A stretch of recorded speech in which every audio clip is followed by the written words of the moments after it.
MK, and I am back with another all mixed up kit conspiracy kit, and today I am doing a little pocket page for you guys. So from the Lakeside collection, I have picked out the alphabets from the sticker book.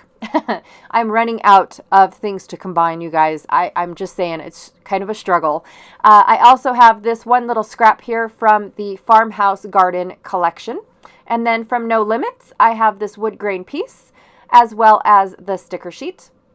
So I'm not sure if I'm going to use that as a whole or what the plan is just yet. But I was thinking I could use a couple of these orange little bits of the sticker sheet. And then from the Elena collection, I have, I keep forgetting about these puffy stickers and stars and whatnot. These are also from the No Limits collection. I just kind of threw them all in with the Elena stuff. So literally, I've got leftover scraps from like tiny microscopic scraps from previous projects. And then the Elena collection, I have just a few die cuts, zip strip, and then that lace bit was from a previous layout as well. So here's the 4 photos and the design of the pocket page that I plan on doing.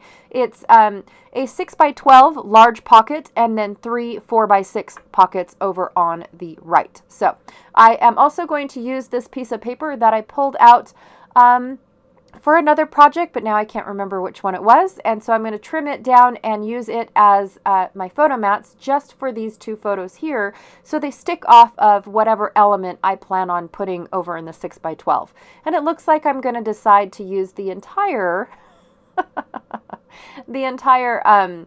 wood grain piece. So anywho, just going to go ahead and use this beautiful striped paper from the Elena collection. Oh my gosh, I have been hoarding this piece of paper, you guys. I love distressed stripes. In all honesty, in all colors, I love distressed stripes. So lining up this piece of paper here and realizing that I don't want to use up all those distressed stripes I don't want to use that. So I just want to cut off the zip strip where it has the polka dots on it instead of the stripes, because I don't want the stripes on the 4x6 side to mismatch the stripes that might possibly show up over on the 6x12 pockets. So I want to put the stripes behind and just use this beautiful border strip that's a collage polka dot type of thing. I'm also going to build a title card up at the top of what these photos are. So we are back at this train station, or actually the train museum. Ely has 2 different train museums. They actually have their town museum, which is called the Train Museum, and then we have the Northern Nevada Railroad Museum. They're both train museums. But the Railroad Museum is oh my gosh, I don't know how many outbuildings they have. In all honesty, I just read it the other day too, but they have several outbuildings that you can go, and some of them you can walk through, others you can just look in the window and see what they have. They have tons of trains for you to look at. You have to get permission to climb on and whatnot. And so on and so forth. So this is one of the rooms that you can actually walk into at the Northern Nevada Railroad Museum. And it is the storeroom. And the title for this page is Frozen in Time, because when it shut down, I cannot remember the date now. It's on that card though. I'm not prepared for this video at all. When it shut down back, I want to say in the 30s, or it could have been late 40s, this is exactly how it was left. Everything on the shelves, the machinery in the middle, all of that stuff. And this little placard here that I am now decorating explains what the machines are on the table. And so basically what it is they're electrical monitors. And what they did was they monitored how much electricity was being pushed out and brought back in and whatnot, so they don't overload the circuit. When they overload the circuit, it causes a shutdown, and then the entire train yard is shut down, and you can't have that. You've got to keep the trains moving and whatnot. You've got to keep the lights on for the engineers to know what is going on. The lights, red, yellow, they all spoke to the engineers, because over the sound of the engines, you can't hear anything. And they all they had was like a microphone on the top to, to communicate with the cars, and that's it.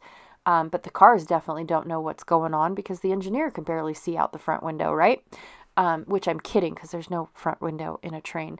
But seriously, they had to monitor all the electricity going in and out, and transformers and whatnot that are down the railroad and stuff. And these machines allowed that one transmitted out and the other one transmitted in.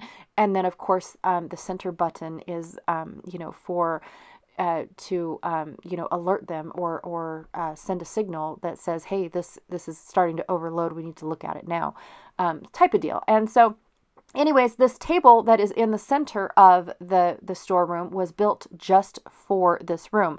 It is a rather narrow table that was made for the room, put in the room, and it's been there ever since it was made. I want to say in the 20s.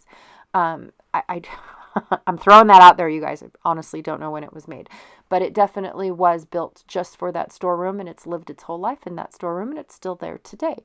So what it is it's for them to, for record keeping. That's all this, it's actually a supply room. I keep calling it a storeroom. But it is for everyone to keep records of what the trains are hauling, where they went, how far they went, the mileage and all that stuff. So for maintenance, I mean, all of the data keeping was done in this supply room. And what they do is they take all that data, because it used to be, paper, most of it was handwritten, then they went to typewriters, things like that. All that data was paper form. It didn't go digital. It never went digital. And so they took months at a time, stacked all those papers, and then wrapped them like a sack into in brown paper, and tied them with a bow. No, they didn't mail them. They put them on the shelves, and then they kept them for so long, and then they put them in a storeroom. For their record keeping. It had, and I'm not sure if it's, like taxes or anything like that, but it was in case, they needed to go back and open up one of those packages and whatnot. And so that's why they created this table, was so they could do all of that organizing and sorting and stashing of their documents and whatnot. And so I thought it was pretty cool.